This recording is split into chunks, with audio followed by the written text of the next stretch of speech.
বাহিরের দেশের পাইকারি দোকানগুলো কেমন হয়ে থাকে এটাই দেখাতে চাচ্ছি ভিডিওতে। দেখুন একটা দোকানে সবকিছু আছে। আপনি এখান থেকে কোনটার মাল অর্ডার দিবেন, এখান থেকে দেখে নিবেন মালের রেট এবং কোন জায়গায় কত রেট করে চলতেছে। এখান থেকে দেখে আপনি ক্যাশ কাউন্টারে টাকা দিবেন। ক্যাশ কাউন্টারে টাকা দেওয়ার পর আপনাকে একটা রিসিপ্ট দিয়ে দেবে, যেটাতে আপনি কি মাল নিবেন ওইটার কাউন্টিং করে রাখা হয়। এরকম একটা কাগজ আপনাকে দিয়ে দিবে রসিদ। এই রসিদটা আপনি নিয়ে এখানে ওয়েটিং করবেন। দেখুন এখানে অনেক মানুষ ওয়েটিং করতেছে। আর আপনার মালটা কতক্ষণ লাগবে বের হতে বা কতক্ষণ সময় লাগবে প্যাকেটিং হতে, তখন আপনার এখানে একটা মেশিন দেওয়া আছে, এখানে স্ক্যান করবেন। স্ক্যান করার পর আপনি কতক্ষণ ওয়েট করবেন, দেখেন 10 মিনিট ওয়েট করবেন মালটির জন্য।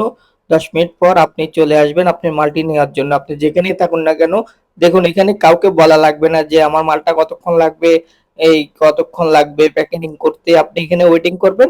তারপর আপনি আবার মেশিনে গিয়ে চেক করবেন আপনার মালটা কি রেডি হলো কিনা। দেখেন এখানে রেডি রেডি লেখা আছে।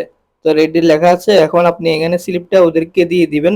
স্লিপটা দেওয়ার পর আপনার মালগুলা নিয়ে আসবে।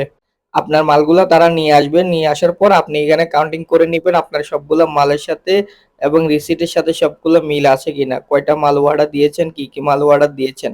এটাই হলো সৌদি আরবের একটা নিয়ম।